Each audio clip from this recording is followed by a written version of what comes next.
As president of Soroptimist International, our mission is to transform the lives and status of women and girls through education, empowerment, and enablement opportunities, with the vision that women and girls will achieve their individual and collective potential and have an equal voice in creating strong, peaceful communities worldwide.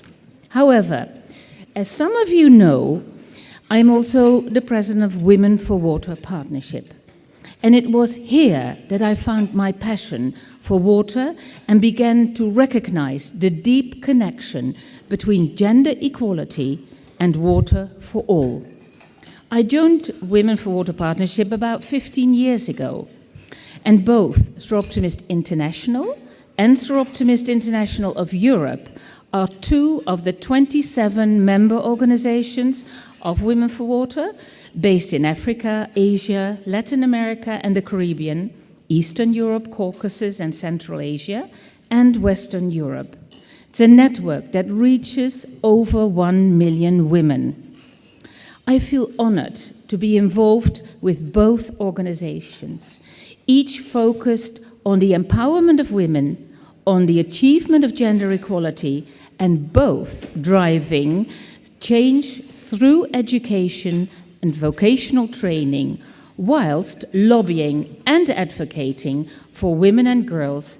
In the case of Women for Water, the organization specifically tackles providing equitable access to water and sanitation for all by using water as an entry point, positions women as active leaders, partners, experts, and agents of change in the water programs.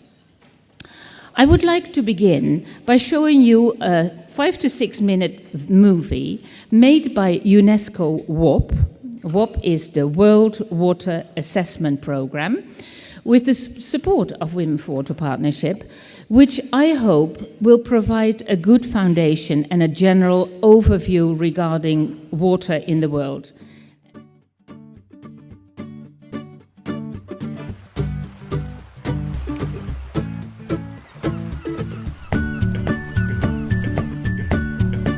We all need water. But only 2.5% of the water that exists on Earth is fresh water. That's not very much. Knowing where fresh water is and how we manage it can help us provide a solution to one of our most pressing problems, making sure there is enough water to sustain all living things on the planet. So, where is this water, and how much is there of it? About 70% is in the form of ice, 30% is groundwater, and lastly only 1.2% is surface water, namely rivers, lakes, ground moisture, permafrost and water present in the atmosphere. It's a common perception that fresh water exists only in rivers and lakes, but most liquid fresh water is actually hidden underground and can be found in the most unexpected places. So, who uses this water and how is it managed? Domestic use accounts for 11% of total freshwater consumption, industry 19%, and agriculture 70%. Apart from fisheries and aquaculture, farmers grow and breed the vast majority of the food we eat, using the greater part of the planet's freshwater resources. Two terms have been coined to refer to the water used by agriculture: blue water and green water. When rain falls over a field, some of that water gets stored in the upper soil as moisture. This is called green water and accounts for most of the water used in agriculture. Blue water makes up all surface water such as rivers, lakes, as well as groundwater. These resources are exploited for irrigation when droughts occur and rainfall is scarce. Often these irrigation techniques are not efficient and can easily deplete aquifers, rivers and lakes. Industry is the second largest water user, mainly due to the fact that 90% of all electricity generation is water intensive. The current water usage in agriculture and industry is not sustainable. But we are also personally responsible for the global water footprint. We know about the water usage of a typical household. In developed countries, each person uses up to 300 litres of water every day. Washing the dishes, 30 litres of water per day. Taking a shower, up to 80 litres of water per day. Flushing a toilet, 65 litres per day. Doing the laundry, up to 100 litres per load. But we consume far more water than we might realise. In fact, we each consume as much as 5,000 litres of water every day. About 90% of our water consumption is invisible to us. This is what we call virtual water. Water is essential for the production of just about everything, from goods to electricity to manufactured products. But mostly for the food we eat. Meet Daisy. Daisy needs 8,500 kilograms of wheat, corn, grain and roughage to reach maturity over a period of 3 years. It takes 3,060,000 litres of water to grow her food. We also need to take into account the 24,000 litres of water she drinks during these 3 years, not to mention the 7,000 litres used to service the farmhouse, transportation, and for the process of slaughter. In total, we then need almost 3.1 million litres of water to produce 200 kilos of boneless beef. That is more than 5,000 litres for a modest 300-gram steak. Obviously, not everyone on the planet consumes the same amounts of fresh water each day. In fact, people living in developed countries are a privileged minority.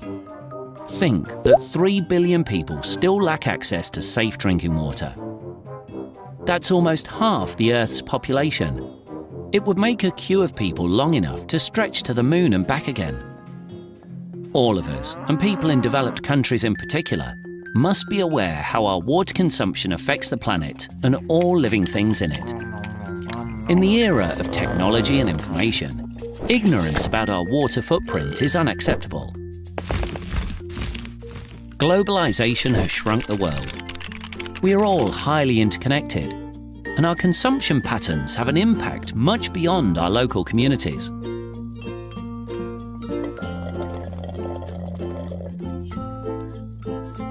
Live sustainably. Act responsibly. Let's not lose sight of the bigger picture.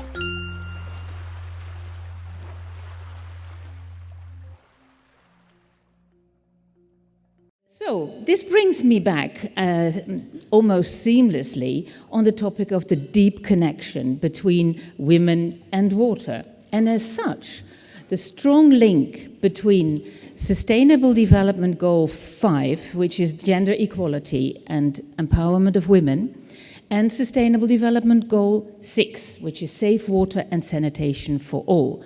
I mean, the Sustainable Development Goals were accepted end of 2015 by all countries, and there are 17 Sustainable Development Goals.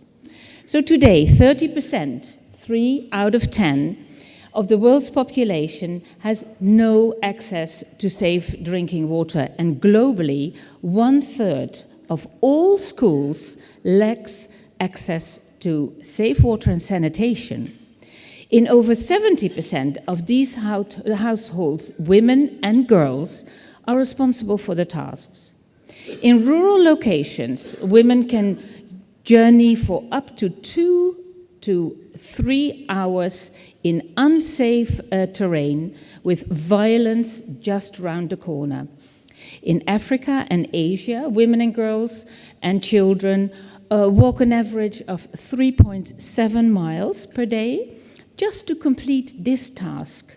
And further data show that in sub-Saharan Africa, 16 million hours of water is needed for collecting. These are 16 million hours which cannot be spent on other activities, such as education, vocational training, income generation, and with no safely managed sanitation service, 1 in 9 practice open defecation. Without safe, uninterrupted, affordable provision of water and gender-responsive sanitation, women's and girls' health is at risk, and every 90 seconds a child dies of a water-related disease. So clearly, this is a disproportionate impact on women and girls, and specific and dedicated attention must be placed on this link between women and water. Women are crucial in translating agricultural production, including livestock, crops, fishery, agroforestry, wild harvesting of foods, into food security for their families, for their communities, and their nations.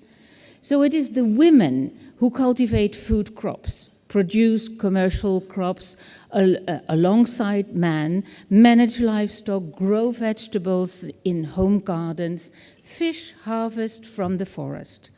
So women use their local knowledge for wild harvesting of nutritious food and herbs to provide food and nutrient security for their families.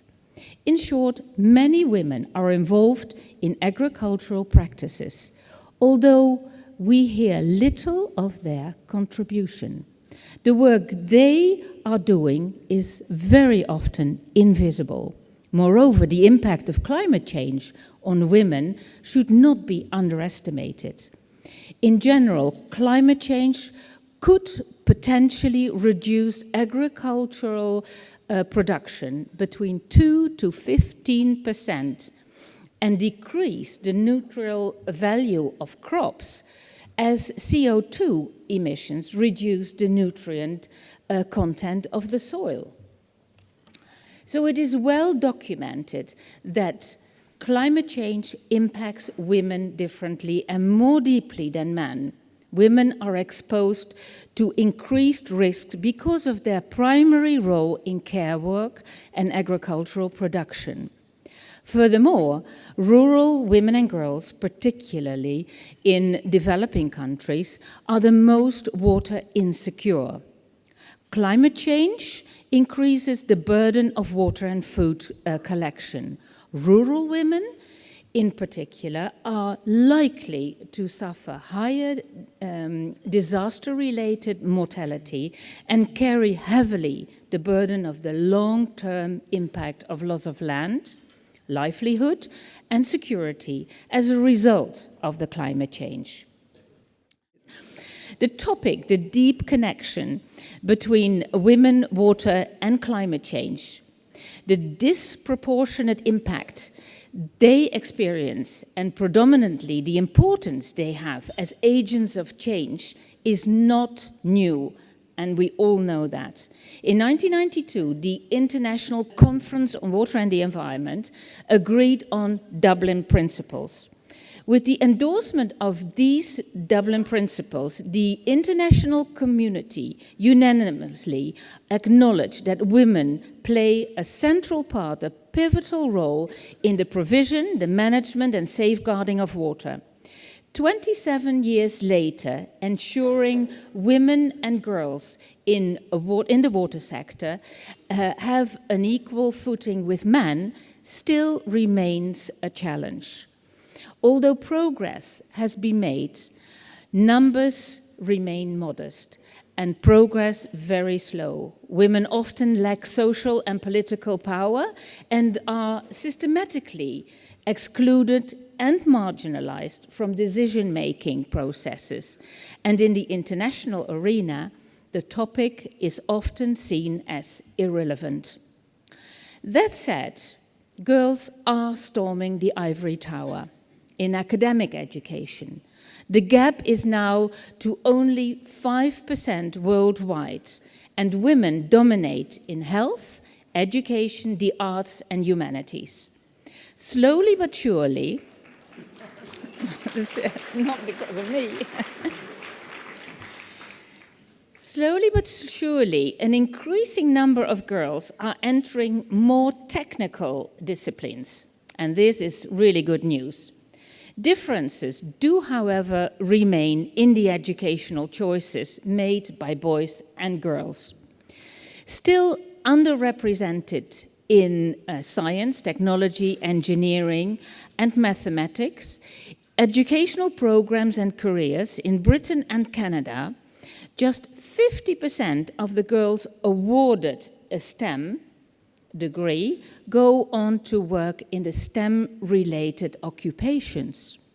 Often girls resign after 3 to 5 years, generally due to unfavorable working conditions and cultural constraints, and not because, as quite often is said, because they are pregnant. That is not the case.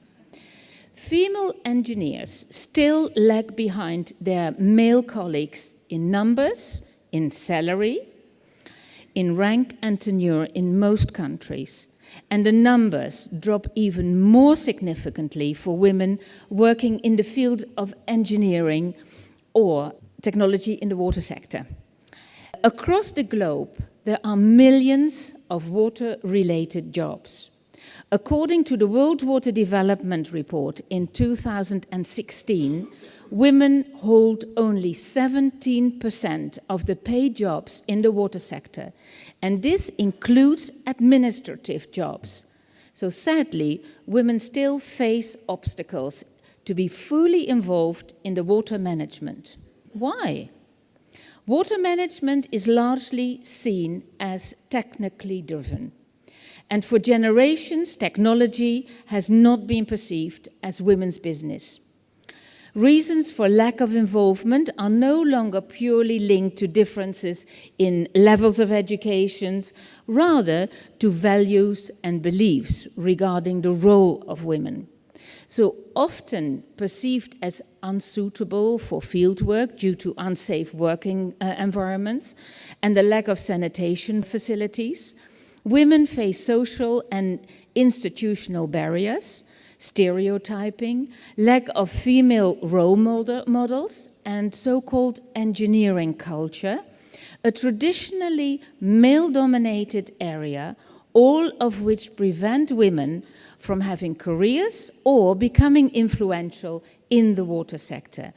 And I dare say in a lot of other sectors as well. Water is a precondition for human existence and for the sustainability of our planet. It is entwined with almost everything human, from climate change and global economy to gender issues and human rights.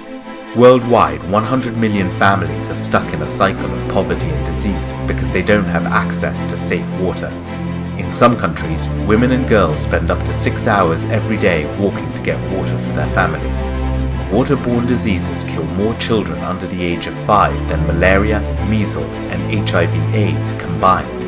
In developing countries, as much as 80% of illnesses are linked to poor water and sanitation conditions, and 2.4 billion people worldwide lack access to a toilet. Water scarcity, flooding, and lack of proper wastewater management continue to hinder social and economic development. The United Nations Sustainable Development Goal 6 calls for ensuring the availability and sustainable management of water and sanitation for all by 2030. Accordingly, World Water Day, celebrated on March 22nd, is observed internationally as a day to inspire people around the world to learn more about water-related issues and to take action to make a difference. This year's World Water Day theme, Water for All, is focused on tackling the water crisis as it affects marginalized groups, including women, children, refugees, indigenous people, disabled people, and many more. I just wanted to show you that the World Water Day is a very important day, and I think we have to really be aware that on the 22nd of March, we always always sort of celebrate this Water Day, and we quite often link it to the International Women's Day because they're so close together. It is here that I would like to introduce the SI President's Appeal, Women, Water and Leadership, which is actively implementing all the SDGs, the Sustainable Development Goals, and projects that seek to support the development and evaluation of change within these areas. So the project focuses on access to water, energy, food and sanitation.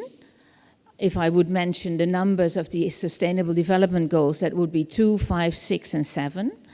Sustainable production and consumption, health and well-being, that's 11, 12, and 13, and of course also 5. Women in environmental decision-making at all levels in the water sector, which is 4, 5, 6, 8, and 10. And finances, which is number 17, for sustainable development is needed for all these SDGs. Financing is addressed in the 2030 Agenda for Sustainable Development as part of means of implementation under each SDG. And the finance is something that is a major issue, because wherever you go, they say women can be the solution to the implementation of all the SDGs, which is wonderful. I mean, I was at the FAO, the Food and Agricultural Organization, and they said, you know, we will not achieve SDG 6, which is water, but the solution will involve women. But then I say, well, this is fine, but how can women be involved if they don't have finances? Yeah, well, that was a little issue that I shouldn't be so difficult about. So, and that is the research we did with the Women for Water did with the OECD shows that the OECD countries give 0.05% of all the development money to women organizations and women projects. 0.05. And I mean, we thought foundations would be a little bit better, but that it is better, it's 0.5%. So we still have a long way to go, but we are the solution, which is a great thing already. The Mohawk Women Project, and I'm sure that Mary knows this very well. Mary is from Kenya, and we know each other for a long time. This project was first initiated through a project initially developed by Women for Water. Through visits to the Mohawk Women Group, I met with 22 women made to walk many miles in unsafe environments to collect water, putting themselves and their families at great risk through drinking contaminated water from a local river. Initially, the women took part in rainwater harvesting projects and designed and managed for them by a local non-governmental organization.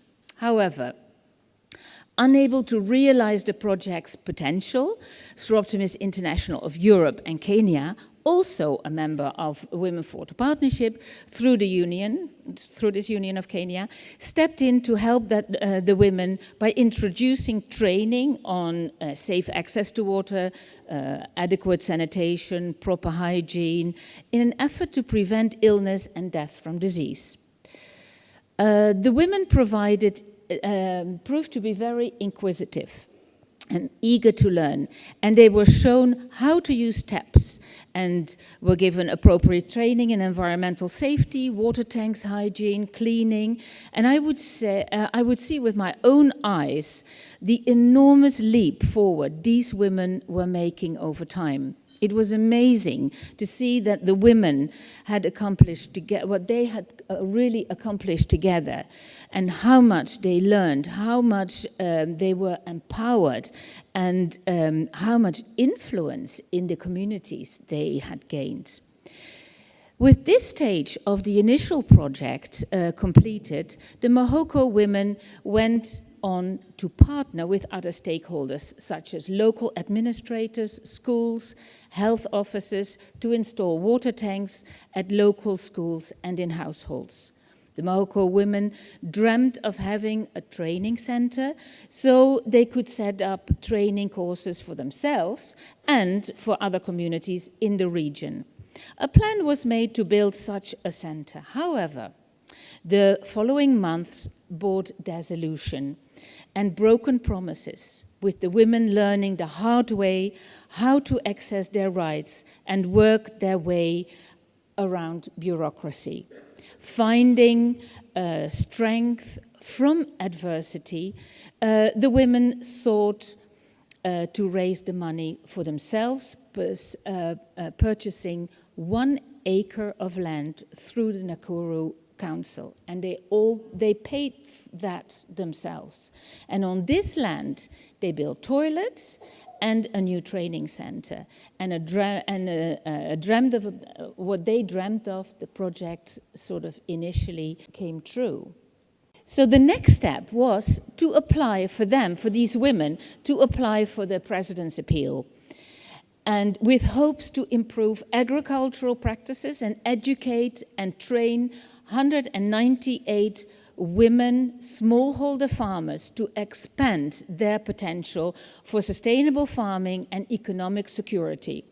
Women Water Leadership facilitated training for the women through the Egerton University, and on their very own training plot, they gained substantial knowledge of seeds, of irrigation system, energy-saving practices, multi-story vegetable gardening, marketing, value chain management, and best practice sustainable farming.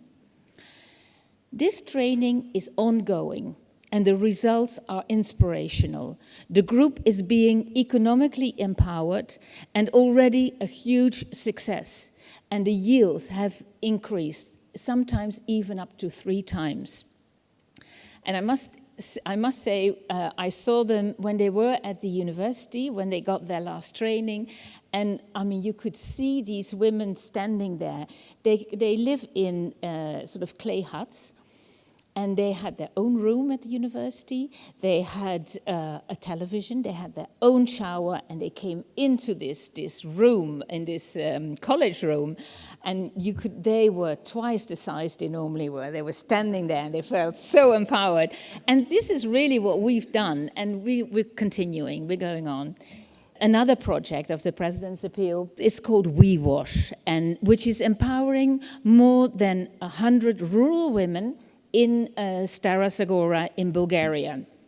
And We Wash trains women and girls in the tricky subjects of national water legislation and teaches the women skills so that they communicate with their institutions and government bodies and enforce their rights.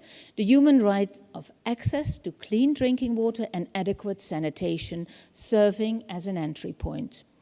They are also taking part in agricultural training to restore soil fertility and increase crop yields following a mass summer flooding, which saw many homes destroyed and harvests totally ruined.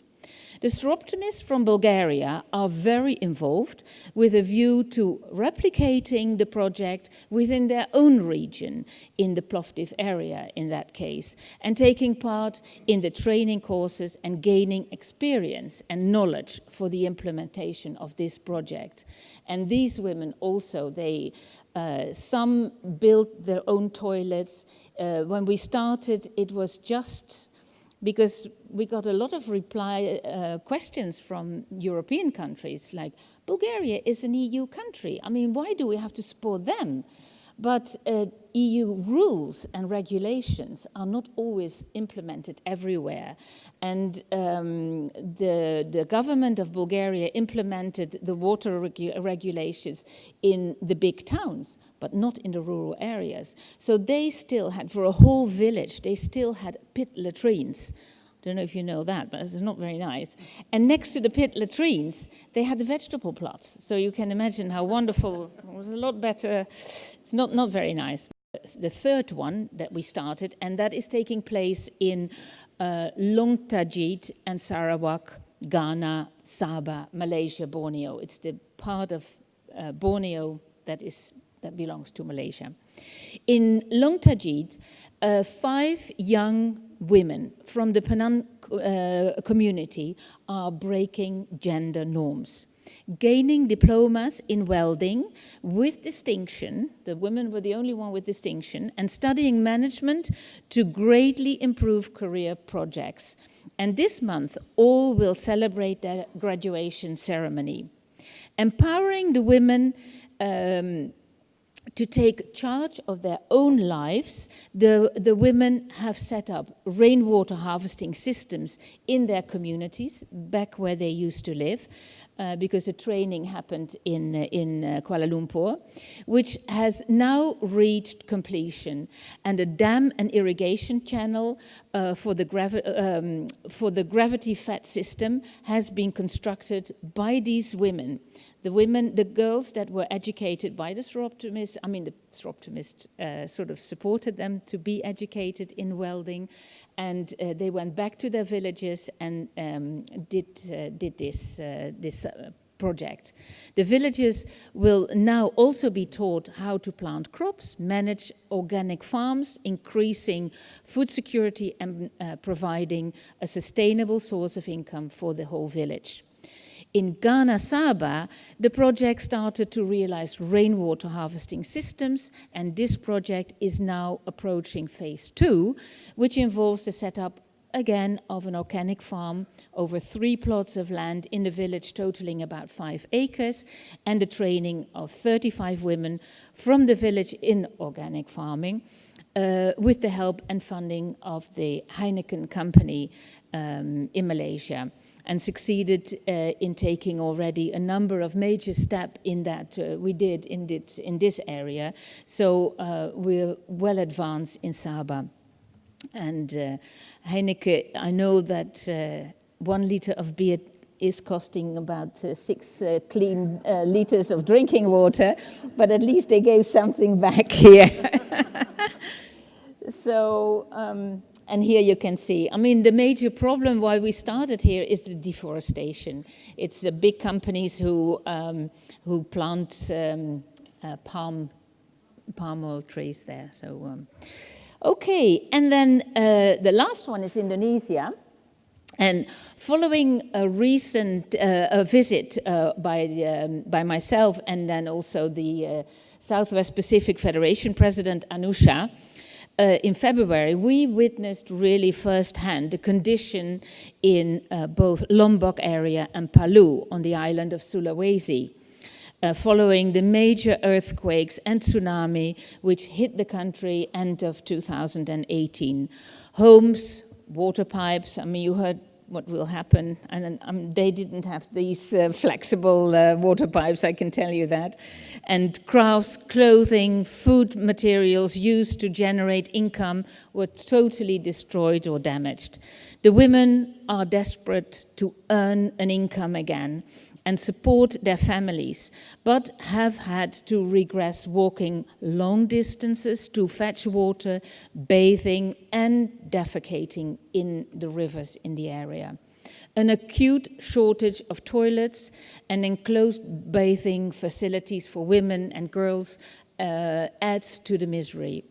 So not to mention, of course, the trauma of having lost family members, children, husbands, parents, or, as was the case for a woman that I met, even having seen her own child being sucked in the earth due to soil liquefaction before her very own eyes.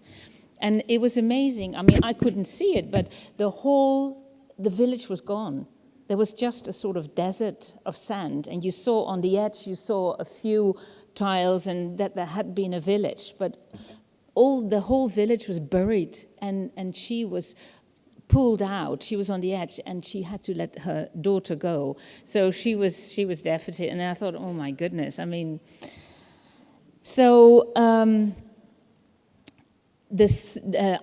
To be very honest, I didn't even know what liquefaction was, but that's probably my lack of knowledge.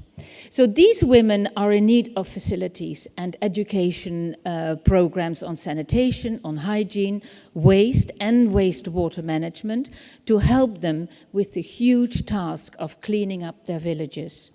So the Soroptimist International President's Appeal decided that this is the location for the last Women Leadership Project, and a pertinent choice, I am sure you will agree with me. The whole of the United Nations has got as a theme, leave no one behind. And UN Water, UNESCO, everyone looks at the project, Leave No One Behind. And I think us as women, we really have to make sure that no one, including ourselves, are not left behind.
To summarize, there is progress in the area of women's participation in water.